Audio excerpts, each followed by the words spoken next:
바랍니다. 3일 동안 평안하셨습니까? 네, 오늘 저녁 수요 예배에 나오신 여러분 주의 은혜가 충만하시기를 바랍니다. 옆 사람과 더 인사하십시다. 만나서 반갑습니다. 참 잘 오셨습니다. 은혜 많이 받으세요. 돈 들어가는 거 아니까 많이 하세요. 네. 축복은 많이 하면 할수록 좋습니다. 그 축복이 상대방이 안 받으면 나한테 되돌아오는 거예요. 그러니까 나를 위해서라도 열심히 축복합니다. 사랑합니다. 위로합니다. 격려합니다. 칭찬합니다. 오늘 비대면 영상으로 예배하시는 분들 중에도 주의 은혜가 함께 하시기를 바랍니다. 제가 이 멘트를 꼭 하는 것은 한두 명 예배 드릴 수도 있고 또 나중에 이 유튜브에 이 설교한 게 녹화가 돼가지고 이게 나옵니다. 그래서 그분들에게도 은혜가 되도록 제가 멘트를 하는 겁니다. 오늘 말씀은 마태복음 24장 예수님의 재림에 대한 비유 중에 지난 시간은 열처녀의 비유를 말씀드렸습니다.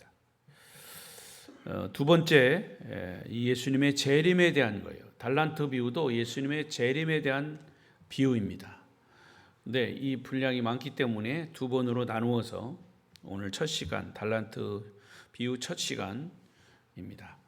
먼저 14절 말씀을 보십시다.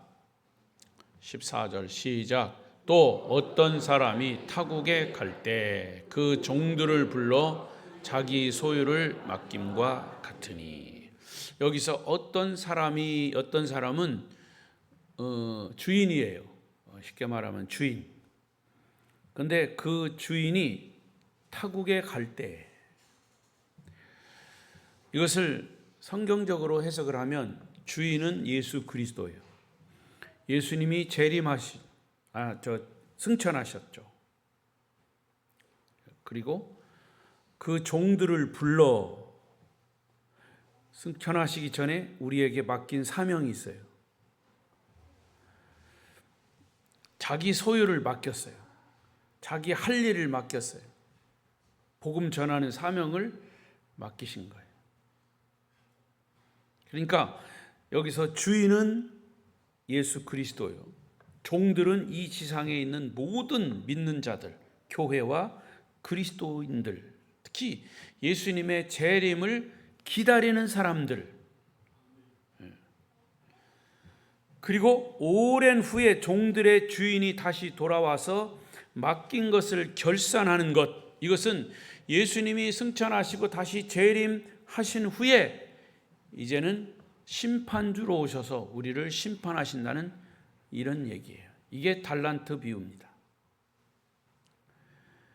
여러분, 달란트 비유는 수도 없이 들었을 거예요. 저도 아름다운 교회에 와서 많이 했어요. 수십 년 예수 믿은 사람은 수백 번도 들었을 거예요. 하지만 저거 나 다 아는 얘기야 이렇게 생각하지 말고 오늘도 여러분의 마음을 열고 귀를 열고 오늘 또 똑같은 본문이지만 하나님이 오늘 내게 어떤 말씀으로 교훈해 주실까 마음을 열고 들으시기를 바랍니다. 그럼 분명히 성령께서 깨닫게 하시는 그 무엇인가가 있을 것입니다. 오늘 이 달란트 비유는 재림을 기다리는 성도들이 깨어서 기다리는 동안 이 세상에서 어떤 삶을 살아야 할 것인가에 대한 비유입니다. 자, 15절을 보십시다. 다시 한번 시작. 각각 그 재능대로 한 사람에게는 금 5달란트, 한 사람에게는 2달란트, 한 사람에게는 1달란트를 주고 떠났다. 자, 이 말씀 속에 놀라운 영적인 의미가 있습니다. 저는 그것을 조금 더 나누어서 분석해 보려고 합니다. 여러분, 달란트라고 하는 말은 TV 탤런트 있죠? TV 탤런트가 달란트예요. 재능이라는 뜻이죠. 텔레비전 나오는 사람들을 탤런트다 그러죠. 그 탤런트는 여기 성경에서 온 이야기예요. 달란트. 그 사람에게 재능을 주셨다. 주인이 타국에 갈 때 재산을 자기 종들에게 맡기고 떠났다. 이 말은 과연 무슨 의미가 있을까? 그것은 첫 번째로 우리의 모든 소유는 주인의 것이다. 창조주 하나님의 것이다 하는 것입니다. 읽어보십시다. 시작. 우리가 가진 모든 소유는 하나님의 것입니다. 동의하십니까? 도저히 나는 저 이야기를 동의하지 못하겠다 하는 사람은 지금 이 시간부로 밖에 나가세요. 왜? 이 이야기를 하는데 저거를 믿지 못하겠다라고 하는 말은 그러면 여기서 있을 필요가 없다는 거죠. 듣기 싫다는 거죠. 아니겠습니까? 여러분, 성경은 태초에 하나님이 천지를 창조하시니라 창세기 1장 1절부터 시작이 되는 거예요. 창세기 1장 1절을 인정하지 않고 믿지 않으면 성경을 믿는, 하나님을 믿는 의미가 없어지는 거예요. 그래서 사람들은 그걸 안 믿으니까 교회 안 나오는 거예요. 그걸 안 믿으니까 하나님 인정 안 하는 거예요. 믿음은 단순한 거예요, 사실은. 그러니까 여러분, 여기 달란트 비유도 첫째 의미하는 것은 주인이 타국에 갈 때 재산을 자기 종들에게 각각 나누어 주었다라고 하는 것은 그 재산이 주인의 것이다. 이 말은 다른 말로 말하면 우리 인간이 가지고 있는 모든 것은 하나님의 것이다. 다시 말하면 하나님이 우리의 창조주이시고 우리는 하나님의 피조물이다. 아멘. 여러분의 대부분의 사람들은 인생이 자기의 것이라고 생각합니다. 그래서 어떤 가수도 그런 노래를 불렀어요. 내 인생은 나의 것, 내 인생은 나의 것. 짓거리야. 근데 지 마음대로, 지 인생이 지 마음대로 하면 천년 만년을 살지 왜 죽었어? 그건 유행가 가사일 뿐이죠. 자기 생명, 자기 시간, 자기 건강, 자기 재능, 자기 재산, 자기 지위, 자기 명예, 하물며 자기 자식들까지도 자기의 것이라고 착각하는 거예요. 그러나 성경은 이런 것들은 다 내 것이 아니라 우주의 주인이신 하나님의 것이다 라고 말씀합니다. 그 창세기 1장 1절부터 그렇게 선언하고 시작하는 거예요. 믿으십니까? 왜 아멘이 떨떠름합니까? 주인이 자기의 소유를 종들에게 맡겼을 뿐이지 그것도 아주 준 것이 아니에요. 맡겼은 거예요. 맡겼어요. 이 말을 다른 말로 말하면 하나님이 나를 이 땅에 탄생시킨 것도 그래서 내 목숨도 내 것이 아니고 내 소유도 내 것이 아니라는 거지. 하나님이 내 목숨도 잠시 이 땅에 사는 동안 맡기신 거예요. 이게 소명의식, 사명감이에요. 여러분, 우리 사람들은 미련해서 평소에 다 자기 것이라도 내 것이라고 큰 소리 치다가 어떤 고난을 만날 때 이것이 내 것이 아니구나 라는 것을 깨닫게 돼요. 돈이 수중에 있을 때는 내 것이라고 생각하다가 주머니에서 다 빠져나갈 때 이게 내 것이 아니었구나 하는 것을 깨닫게 됩니다. 자식이 자기의 것인 줄 알았는데 나중에 커가지고 결혼하고 처자식 낳고 부모를 떠날 때 자기 손아귀에서 잡히지 않는다는 것을 비로소 알게 돼요. 여러분도 그랬지만 저도 그래요. 우리 아들 둘 낳고 우리 네 식구, 어머니 계실 때는 이렇게 5 식구가 살았어요. 그런데 애들이 이제 학교 다니고 초등학교, 유치원, 초등학교, 중학교, 고등학교를 딱 졸업하니까 이제 학교를 타지로 가잖아요. 서울로 가든가 타지로 가니까 그때부터 이제 부모의 곁을 떠나는 거예요. 그래도 내 자식이죠. 우리 아들들이죠. 그래가지고 기숙사에 가서 있으면 먹을 것도 사달라고 목회하는데 바쁜데, 어떤 때는 대전에서 어떤 때는 대구에서 그냥 몇 시간씩 차 타고 막 그거 1년에 몇 번씩 막 실어 나르는 거예요. 왜? 내 자식이니까. 근데 나중에 깨닫고 보니까 부모의 품을 떠난 거는 고등학교 때 이미 이제 대학교 가면서 떠났어요. 그리고 대학교 가서 공부하고 중간에 군대 갔다 오고, 또 군대 갔다 와서 졸업하고 취직하고 나중에 장가 간다고 그래서 결혼시키고, 그러니까 그때 뭐 남이 아닌 남이 돼버렸어요. 그래 자기를 이제 처자식 가지고 또 사는 거예요. 그렇게. 그러니까 생각해 보니까 고등학교 때까지만 같이 살았어요. 그리고 그때부터 같은 집에서 살지 못하고 떠나서 사는 거예요. 자기네들. 그것이 뭐냐? 엄밀하게 생각하면 내 자식이지만 내 자식이 아니에요. 결국 하나님의 자식이다 이렇게 생각하면 마음 편한 거죠. 내 인생이 내 것이라고 생각했지만 어떤 무서운 병에 걸리고 사형 선고를 받고 죽음이 시시각각으로 내게 다가올 때 내 생명조차도 내 것이 아닌 거예요. 생명의 주인은 내가 아니라 하나님이시다.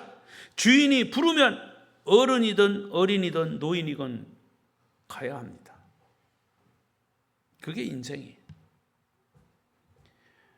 오늘 이 달란트 비유에서는 바로 그것을 말하는 거예요. 모든 사람들이 사실은 죽음 앞에 설 때 깨닫게 되는 엄연한 현실은 내 것은 아무것도 없다는 거예요. 베드로전서 1장 24절 5절 보십시다. 시작. 그러므로 모든 육체는 풀과 같고 그 모든 영광은 풀의 꽃과 같으니 풀은 마르고 꽃은 떨어지되 오직 주의 말씀은 세세토록 있도다 하였으니 너희에게 전한 복음이 곧 이 말씀이니라. 우리 인생은 한 포기의 풀이라고 했습니다. 풀과 같다는 거죠. 우리가 가진 성공, 우리가 가진 부유함, 우리가 가진 권세, 명예, 어떤 성취감, 이 모든 것은 풀의 꽃과 같은 것이죠. 제가 좋아하는 요새 유행가 가사 중에도 화무는 11홍이요 달도 차면 기운하니, 여러분 거기에 그 문장 한 절에 인생이 다 들어있어요. 화무는 11홍이요, 꽃이 피면 열흘이 못 가는 거예요. 달도요 초생달에다가 금음달 이렇게 이게 보름달로 떴다가 보름날 그 다음날 보면 달이 이제 쭈그러드는 거예요. 이렇게 달도 차면 초생달로 기우는 거예요. 거기에 인생이 있는 거죠. 근본적으로 우주 만물은 창조주 하나님이 주인이시지 피조물인 인간은 유한한 존재다. 다시 한번 깨닫게 되시기를 바랍니다. 우리 인생 사람들이 인생을 살면서 갈등하고 절망하고 번민하는 이유는 자기가 주인인 것으로 착각하기 때문에 그래요. 여러분 어떤 고민과 여러분 어떤 걱정이 있습니까? 그런 사람은 날마다 이렇게 고백하십시오. 하나님, 내가 지금 이렇게 고민하는 것, 내 문제를 가지고 내가 고민하고 있습니다. 그러나 나는 하나님의 피조물입니다. 내 생명은 내 것이 아니라 만물의 주인이신 하나님의 것입니다. 그래서 그 문제조차도 하나님이 책임지십시오. 이렇게 고백할 때 하나님이 책임지시는 거예요. 하나님의 것을 내 것냥 내 하니까 하나님이 뒷짐지고 그래 네가 알아서 해라, 네 거니까 그러시는 거예요. 이런 사실을 하나님이 주인인 것을 인정하면 사실은 문제는 간단히 해결되는 거예요. 우리가 이 사실을 믿음으로 인정하고 받아들일 때 우리가 가진 고민과 걱정과 염려의 95% 이상은 이미 해결된 거예요. 나머지 5%는 내가 해야 될 부분도 있죠. 생명의 주인이신 하나님이 우리 생명을 거두어 가시면 우리 인생은 그걸로 끝인 거예요. 우리가 죽음 앞에서 할 수 있는 것은 오직 아멘 할렐루야 하고 순종하는 것밖에 없어요. 그러므로 어떤 사람들은 죽음을 하나님 탓으로 돌립니다. 자기의 실패를 이웃 탓으로 돌립니다. 원망하고 분통해합니다. 원통해합니다. 우리는 그렇게 불만을 갖고 원통해할 자격조차 없는 존재들이에요. 우리가 가진 모든 소유는 하나님의 것임을 깨닫게 되시기를 바랍니다. 이것이 인간의 소유 개념의 본질입니다. 인간이 가지고 있는 소유, 이게 본질이 바로 이거예요. 여기서부터 해야 돼요. 하나님이 주인이시다. 여기서부터 출발을 해야 된다고 말이에요. 우리가 가진 모든 소유는 주인이신 하나님께 위탁받은 거죠. 위임받은 것이에요. 내게 내 것은 없는 거예요. 목사님, 등기 내 이름으로 됐는데요. 등기 여러분의 이름으로 된 것 인정할게요. 오늘 밤 죽으면 누구 거예요, 그거? 그거 등기까지 그냥 같이 묻어버리지 뭐. 절대로 여러분 자녀들이 그렇게 안 묻어버릴 겁니다. 때는 이때 다 그거 다 가로채는 거죠. 근데 등기 내 걸로 했다고 내 게 아니라 그 말입니다. 그거를 바로 알아라는 얘기예요. 목사님 우리 거 뺏어가려고 그러는 거 아니에요? 나는 그런 도둑놈 아니에요. 이것은 우리가 가진 모든 소유는 주인이신 하나님께 내가 위탁받은 것이에요. 소유권은 없는 거예요. 위탁받은 사람은 위탁받은 것을 잘 관리할 책임만 있는 것이에요. 그것을 다른 말로, 유식한 말로 말하면 미션이라고 해요. 사명이에요. 사명. 할렐루야. 여러분, 택시기사도요, 두 종류가 있어요. 자기 자가용 택시를 가진 기사는 피곤하고 운전하기 어려우면 쉬면 돼요. 그러나 택시를 위탁받은 기사가 있어. 회사 거 위탁받아가지고 얼마 일당이 있어. 그거를 해야 돼. 피곤하거나 기분 나쁘다고 쉴 수는 없어. 자기 할당량을 채워야 할 책임이 있다는 거죠. 마찬가지로 우리는 내 마음대로 세상을 사는 사람들이 아니라 하나님께로부터 위탁받아 사는 존재이기 때문에 위탁받은 자답게 책임과 사명을 다해야 할 줄로 믿습니다. 첫 번째요. 두 번째는 하나님은 이 달란트 비유에서 공평하신 분이다라는 것을 깨닫게 됩니다. 두 번째, 시작. 하나님은 공평하신 분이다. 거기 15절에 보면 소유를 종들에게 다 똑같이 나누지 않았습니다. 능력에 따라서 1달란트, 2달란트, 5달란트를 각각 나눠줬다. 언뜻 보기에 이거 불공평하지 않습니까? 왜 누구는 5달란트 주고 누구는 2달란트 주고 누구는 왜 1달란트밖에 안 줍니까? 불평할 수 있어요. 어떤 사람은 더 많은 재물을 주는 거, 어떤 사람은 왜 잘생기고, 왜 어떤 사람은 장애를 가지고 태어나고, 왜 어떤 사람은 키가 큰데 왜 나는 작습니까? 왜 나는 여자로 태어나고 싶었는데 왜 남자로 태어났습니까? 이런 의문을 품으면서 하나님을 불공평한 분으로 취급합니다. 그것은 주인의 권리를 침해하는 겁니다. 하나님의 주권이에요. 여러분, 창조주는요, 거기에 뭐가 있냐면 주권이 있어요. 로드십. 제가 항상 얘기하는 것이, 요즘 뭐 그런 경우는 없지만, 엿장수가 옛날에 가위를 두드리는데, 나 엿장수 왔습니다. 가위를 막 두드려요. 가위를 두드리는 소리 나면, 엿장수 왔구나. 그러면 애들이 이제 빈병 모아놨다가 막 가져가요. 제가 금산에서 살았다고 그랬죠. 금산은요, 인삼이 났기 때문에 그 인삼이 날 때 6년근, 3년근 막 이렇게 금산이 이제 인삼을 캘 때 주인들이 그것을 지금처럼 뭐 기계로 깎는 게 아니고 이제 그 많은 그 수확량을 껍데기를 벗겨야 돼요.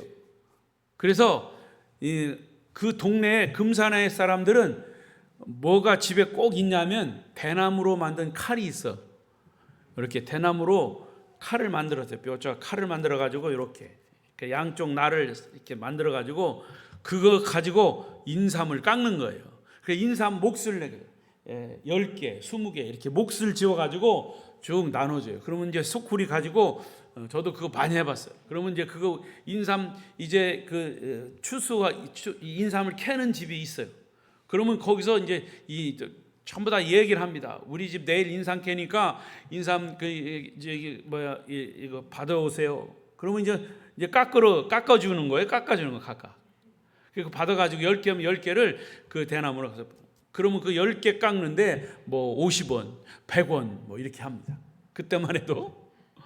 그러면 아주 그냥 바닥바닥 은행에서 가져오는 그 돈을 이제 나눠줍니다. 갖다 주면. 근데 그걸 다리가 여러 개 달렸으니까 부러뜨리면 안 돼. 물어내야 돼.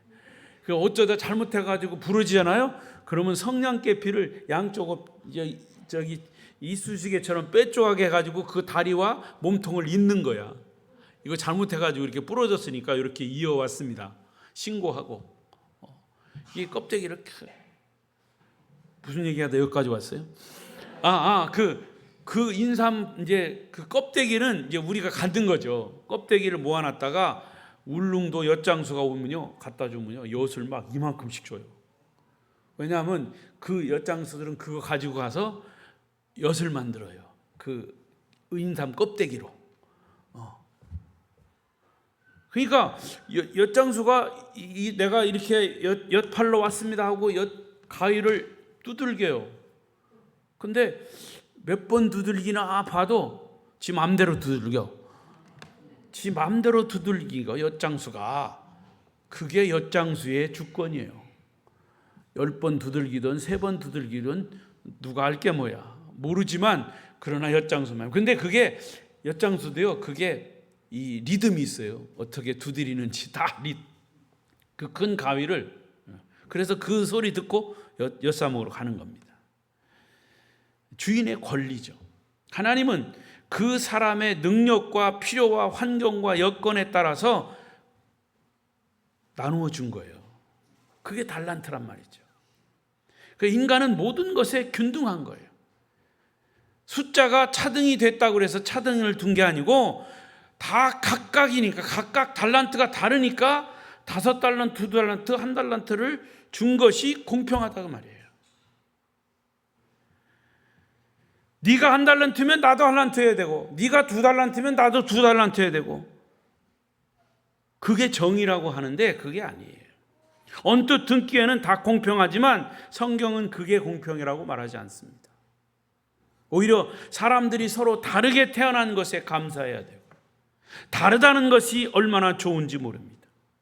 사람들의 얼굴이나 삶의 방식이 다 똑같다면 이 세상 사는 삶이 지루할 겁니다. 아주 그리고 다 얼굴이 똑같다면 이거 어떻게 구분해요? 예?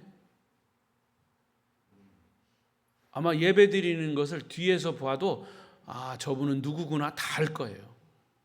왜? 다 다르기 때문에. 앞에서 보면 물론이고 뒤에서 봐도 다 알아. 왜? 서로 다 다르기 때문에. 우리나라 사람들은 미남을 이제 닮아보려고 이제 성형수술을 합니다. 이쁜 배우를 갖다가 이 사람하고 똑같이 해주세요. 그런 사람이 10명이라면 똑같은 사람이 10명 있어 보세요. 아무리 미인이라도 똑같은 사람이 10명 있으면 지루할 거예요. 오죽하면 결혼해서 아기를 낳았는데 얼굴이 전혀 딴판이라고 그래요. 그래서 DNA를 검사해 봤더니 아빠 엄마가 다 성형수술을 한 거야. 성형수술 하기 전에는 막 그 태어난 아기처럼 그렇게 생긴 거예요. 여러분, 백인, 황인, 흑인, 키 큰 사람, 작은 사람, 전 세계 인구를 한 장에 백지해 놓고 본다면 정말로 하나님의 창조의 아름다운 섭리를 거기서 볼 수 있을 겁니다. 모든 꽃이 국화라면, 모든 꽃이 장미라면 얼마나 지겹습니까? 저 깊은 산속에 이름도 모를 조그만 꽃을 생각해 보십시오. 아무도 봐주지 않습니다. 그러나 혼자 정말 자랑스럽게 태양을 향해서 아주 자신만만하게 피어 있습니다. 하나님의 창조의 오묘함이죠. 크다고 좋은 것이 아니고 작다고 나쁜 것도 아니고 모든 사람에게 환영받는다고 다 좋은 것도 아니고 관심에서 멀어졌다고 낙심할 것도 아닙니다. 하나님이 자연 만물을 아주 적절하게 창조하셨다는 것을 인정하는 것이 하나님의 공평함입니다. 오히려 그것에 감사하게 되고 주어진 여건 속에서 기쁘고 행복하게 평안하게 살아갈 수 있는 것입니다. 종들에게 각각 다르게 달란트를 나누어 주신 것은 하나님의 불공평이 아니라 인간이 가진 불공평한 생각일 뿐입니다. 하나님은 그 사람의 능력대로 가장 공평하고 가장 합리적으로 분배하셔서 하나님의 뜻대로 생육하고 번성하며 살도록 만들어 주신 겁니다. 우리 인간이 할 수 있는 것은 오직 하나님께 그 은혜에 감사하고 그 하나님을 찬양하는 것 뿐일 것입니다. 세 번째, 달란트를 위탁받은 것은 인간이 가져야 할 사명, 그리고 그 역할을 잘 인식하고 그것을 실천하는 것이에요. 16, 17절을 보겠습니다. 시작. 5달란트 받은 자는 바로 가서 그것으로 장사하여 또 5달란트를 남기고 2달란트 받은 자도 그같이 하여 또 2달란트를 남겼으되. 달란트를 받은 사람이 중요하게 인식해야 될 게 뭐냐? 그 달란트의 많고 적음이 아니라 주인이 주신 만큼 자기가 충성스럽게 최선을 다해서 주신 사명을, 주신 달란트를 감당하는 거예요. 고린도전서 4장 2절을 보면 그리고 맡은 자들에게 구할 것은 뭐다? 충성이니라. 계시록 2장 10절 시작. 너는 장차 받을 고난을 두려워하지 말라. 볼지어다 마귀가 장차 너희 가운데에서 몇 사람을 옥에 던져 시험을 받게 하라니 너희가 10일 동안 환난을 받으리라. 내가 죽도록 충성하라. 그리하면 내가 생명의 관을 내게 주리라. 하나님은 사람의 환경, 능력, 처지에 따라서 맡기신 것도 다 달라요. 그래서 사명도 다른 거예요. 하나님의 부름을 받고 목사가 되고 선교사가 되는 것은 복음의 최전선에서 사명을 감당하는 거예요. 그를 돕기 위해서 선교비를 보내고 중보기도를 하는 사명은 또 여기 있는 성도들이 받은 겁니다. 사명이에요. 그래서 예수님의 지상 최고의 명령은 너희는 새 땅 끝까지 가서 복음을 전하라. 이 지상 최고의 명령이에요. 그런데 이것을 분석하면 내가 가겠습니다 라면 복음의 최전선으로 가는 목회자나 선교사들이에요. 그러면 나는 못 가겠습니다. 그러면 네가 못 가면 보내라. 이거 보내요. 가라. 그렇지 않으면 보내라 이거예요. 보내는 선교사예요. 저와 여러분. 그래서 선교비도 보내고 기도도 보내고 계속 보내는 거예요. 그래서 사명을 감당하는 거예요. 여러분, 목사의 목회를 도와서 장로로, 권사로, 안수집사로 집사 직분을 가지고 주님의 나라를 든든히 세워가는 것이 저와 여러분의 사명인 줄로 믿습니다. 다 목사하면 평신도는 누가 합니까? 다 평신도 하면 목사는 누가 합니까? 그런데 반대로요, 목사의 사명을 평신도가 한다면 반드시 문제가 생겨요. 평신도가 할 사명을 목사가 해도 문제가 터져요.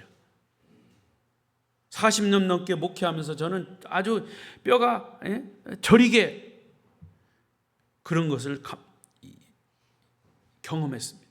문제가 생기는 것. 각자가 사명이 있는데 어떤 교회는요, 장로님들이 따로 모여가지고 1년 목회 계획을 세워서 연말에 목사에게 가져와요. 목사님 이렇게 목회해 주세요. 세상이 거꾸로 가고 있어요. 실제로요, 실제로. 그대로 목회하지 않으면 교회에서 나가라는 거예요.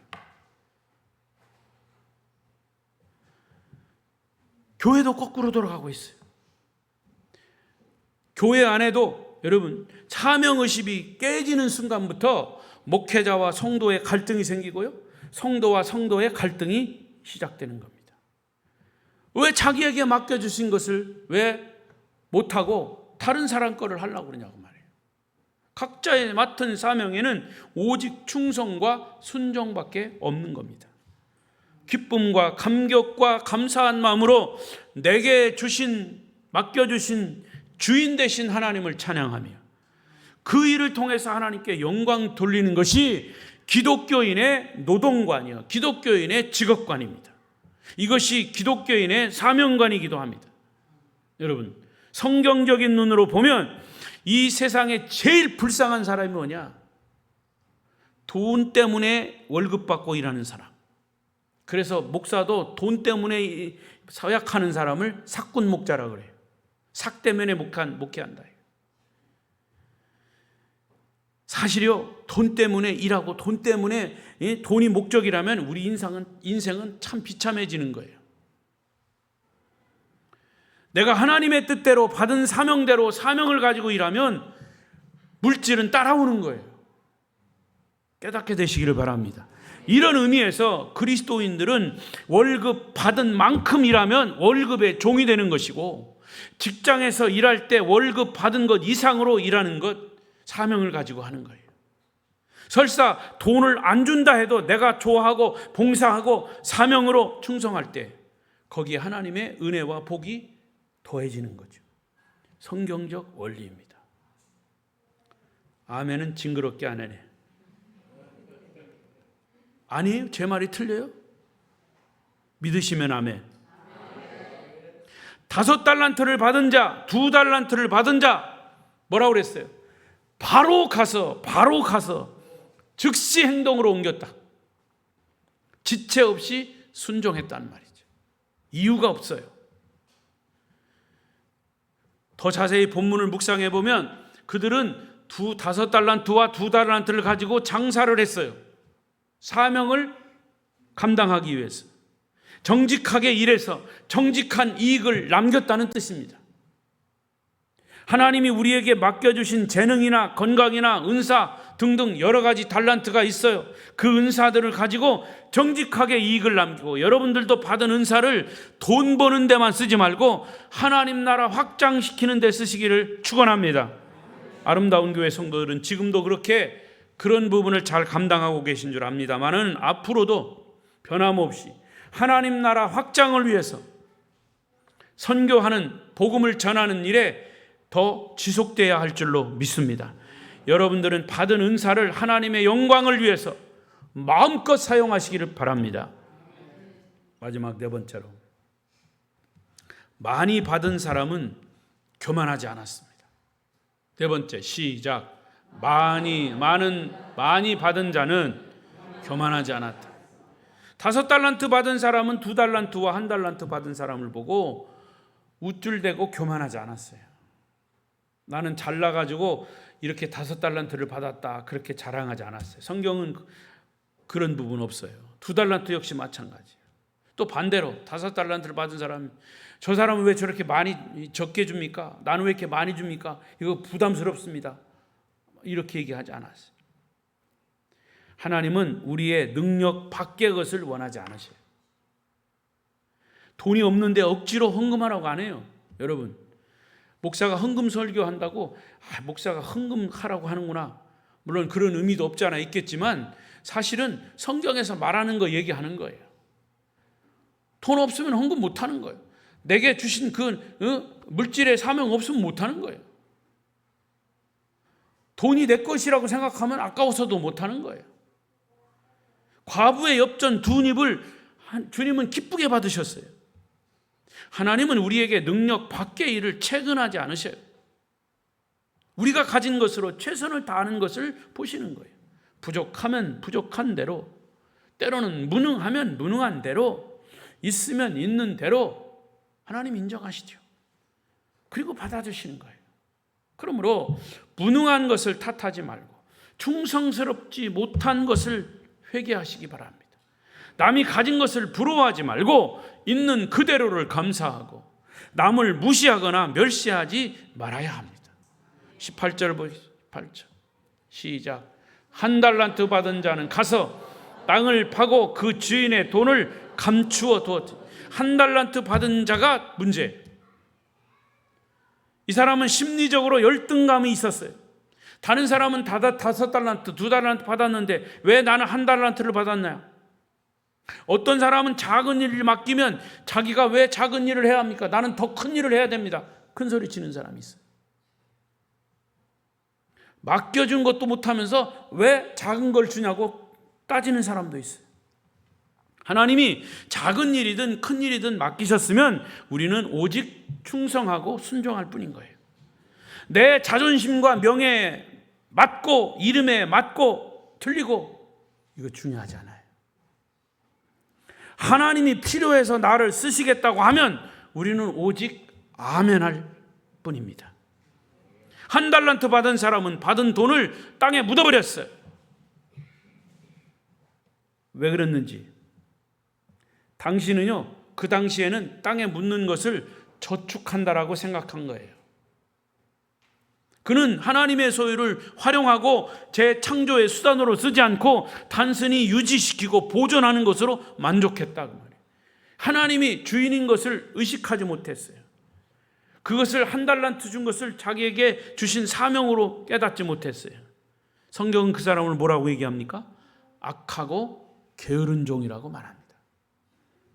성경의 원리는 활용하고 창조하고 열매를 맺고 번식하고 성장하는 것임을 기억하시기 바랍니다.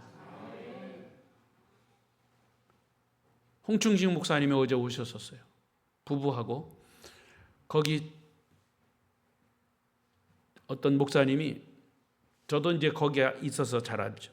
그 목사님이 모르겠어요. 홍충식 목사님이 뭐 여기 강진을 가셔서 계속 자랑하셨는지 그 목사님이 같이 오신 목사님 부부가 저기 홍 목사님 계신데 지금은 박 목사님 계신데 한번 구경 가자고 해가지고 어제 왔어요. 그 아침에. 그래서 점심 대접 잘 다강에 가서 이제 4명이 오신 거죠. 그래서 해드리고 또 우리 우리 오슬기 집사님 박물관에 가서 또 구경하고 또 우리 보배 씨 또 거기 가서 또 그 도자기 가자고 한 목사님이 그런 걸 좋아하시더라고. 막 신기해가지고 또 와야 되겠다고 하는데 오지 말라고 할 수가 없어. 그래 또 오시라고 그랬죠. 네. 그러면서 홍 목사님이 이제 다 지난번에도 오셨었지만 보고 하시는 말씀이 목사님 너무 좋네요. 자기가 있을 때보다 너무 보기도 좋고 목사님이 목회를 또 이렇게 잘 하셔서 그런지는 몰라도 그건 이제 저를 좋다고 이제 칭찬하시는 거죠. 뭐 기분 나쁘진 않더라고요. 근데 교회가 너무 정말 부흥하고 발전하고 숫자가 많은 것도 부흥이지만 목회자는요, 그가 목회하는 목회 현장에 딱 가보면 벌써 딱 답이 나와요. 홍 목사님도 그렇게 당신이 또 오랫동안 여기 계셨던 그런 곳이라 또 그런 얘기 들으니까 좋더라고요. 교회는 그런 거예요. 하나님 주신 것을 가지고 창조하고 열매를 맺고 번식하고 성장하는 거예요. 할렐루야. 여러분에게 홍 목사님의 안부를 전합니다. 이 시간을 통해서. 자, 로마서 4장 17절 보십시오. 이 말씀을 맺겠습니다. 시작. 기록된 바 내가 너를 많은 민족의 조상으로 세웠다 하심과 같으니 그가 맡은 바 하나님은 죽은 자를 살리시며 없는 것을 있는 것으로 부르시는 이시니라. 할렐루야. 우리 인생의 주인이신 하나님은 죽은 자도 살리시고 없는 것을 있는 것으로 만드시는 분이심을 믿습니다. 믿음은 바라는 것들의 실상이요 보지 못하는 것들의 증거라고 그랬습니다. 믿음은 없는 것을 있게 하고 안 되는 것도 되게 하는 것이 믿음이에요. 구하고 찾고 두드리면 신앙의 생명력이 움직이는 것이 믿음입니다. 그러면 왜 1달란트 받은 종이 땅에 묻어두었을까? 24절에 보면 1달란트 받은 자는 와서 이르되 주인이여 당신은 아주 굳은 사람이라 구두쇠라 심지 않은 데서 거두고 해치지 않은 데서 모으는 줄을 내가 알았습니다. 이 1달란트 받은 사람의 착각이 뭐냐? 주인이신 하나님을 잘 몰랐다는 것이죠. 이 종은 하나님의 속성을 잘 오해했습니다. 많은 사람들이요 하나님을 잘 몰라요. 하나님을 믿는다고 하면서도 하나님을 몰라요. 하나님은 사랑이 풍성하신 분인데 하나님은 복수하시는 분으로 착각해요. 하나님은 긍휼이 충만하신 분인데 벌을 내리신 분으로 오해합니다. 하나님을 잘못 오해하면 역시 인간의 행동이 엇나가요. 하나님이 내게 주신 달란트를 땅에 묻어두면 안 된다 그 말이에요. 달란트를 주신 것은 활용하고 사명을 감당해서 창조로 열매를 번식하고 부흥시켜라. 이게 주신 사명이에요. 이게 주신 달란트예요. 여러분, 하나님이 주신 은사, 은혜의 선물이라고 믿으면 그것이 무엇이 됐든지 그 은사대로 교회와 주님의 영광을 위해서 활용하시기를 바랍니다. 그래서 어떤 분은 몸으로, 어떤 분은 시간으로, 어떤 분은 물질로, 어떤 분은 기술로, 어떤 분은 주신 재능으로 하나님 나라를 확장시켜 가야 합니다.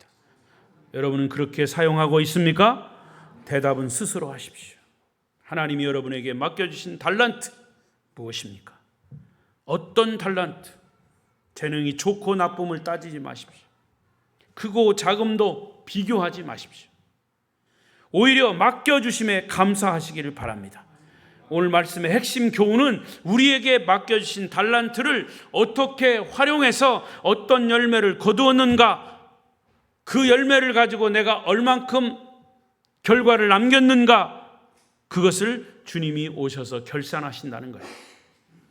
우리는 오직 주를 위해서 죽도록 충성하는 길밖에 없는 거예요. 오직 순종하는 길밖에 없는 거예요. 그리고 그것을 기뻐하고 감사하고 주님께 영광을 돌리고 그 감격을 또 이웃과 나누는 그런 축복의 통로의 역할을 저와 여러분이 감당해야 할 것입니다. 아름다운 교회 성도들에게 그런 은혜가 충만하시기를 축복합니다. 기도하십시다.